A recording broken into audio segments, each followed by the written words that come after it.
Europe 1, Le grand débrief de Pascal Praud et vous.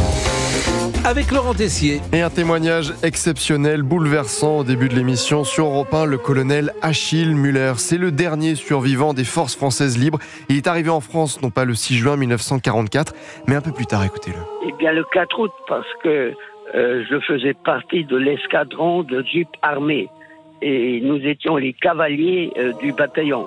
Et les cavaliers sont partis les derniers, ce qui pour nous était très très dommageable. Mais le colonel nous a dit ensuite qu'il aurait été impossible de circuler en Bretagne avec une jeep armée. Donc il fallait attendre que le plus gros soit fait avant qu'on ne nous largue par planeur. Et quel est le premier geste que vous avez fait lorsque vous êtes revenu sur le sol de France ? Alors j'ai sauté de ma jeep et j'ai embrassé le sol de France. Et je vous garantis que j'étais ému. On ne peut être qu'admiratif devant le courage de tous ces hommes qui ont sacrifié leur jeunesse, leur vie pour libérer la France en 1944. Est-ce qu'on aurait eu le même courage ? Chacun peut se poser la question. J'ai fait mon devoir. C'est ce que je dis à tout le monde. Je n'ai fait que mon devoir. Mais vous... Et j'ai réussi à en sortir vivant, c'est ça qui est curieux. Quand je vois tous ces camarades que nous avons laissés en chemin, et je suis toujours vivant. Nous téléphonions les anciens vers le 1er de l'an chaque année, et on se disait lequel de nous sera le dernier des Mohicans.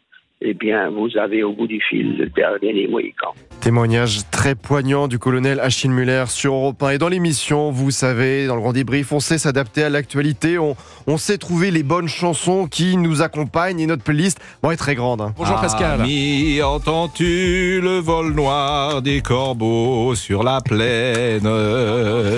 Oui, sauf qu'une fois que Pascal est lancé, on ne l'arrête plus. Hein. Cet après-midi, Stéphane C'est une Bern fleur de Paris. vous donne rendez-vous qui sourit. Voilà des chansons qu'on chantait à la Libération. Exactement. Oui, Gégé y était. Un invité ce midi, Théo Grévin, notre camarade de la rédaction d'Europe 1, notre voisin de bureau, car on ne va pas chercher bien loin nos invités. Mais Théo Grévin vous inspire, Pascal. Dans ce studio, Théo Grévin, qui exceptionnellement a quitté son musée et qui est journaliste d'Europe 1. Parce que d'habitude, il est figé derrière un cordon rouge toute la journée, mais là, il bouge. Là, il bouge. Théo Grévin. Et Théo a pu découvrir combien notre émission était sérieuse, posée. Chez Madame, le jour et la nuit ont un fils, Jacques-André. Jacques-André. Le jour et la nuit, j'attendrai toujours. Alors, est-ce qu'après cette blague, quelqu'un a des nouvelles de Théo Grévin et ce grand moment ? Théo Grévin, qui est sorti de son musée exceptionnellement. Le revoir. Voilà. Il y retourne après, il bouge pas. Il est content parce que là, Alors, il va être temps d'arrêter le grand débrief. Une dernière chose, amis ? Vous savez quoi ? Oui. J'attendrai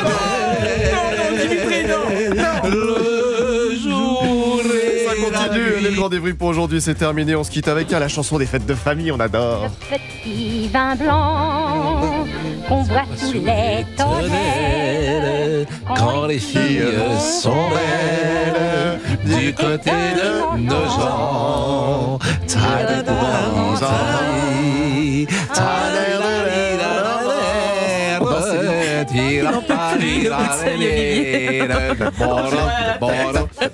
C'est une chanson de la Libération, monsieur.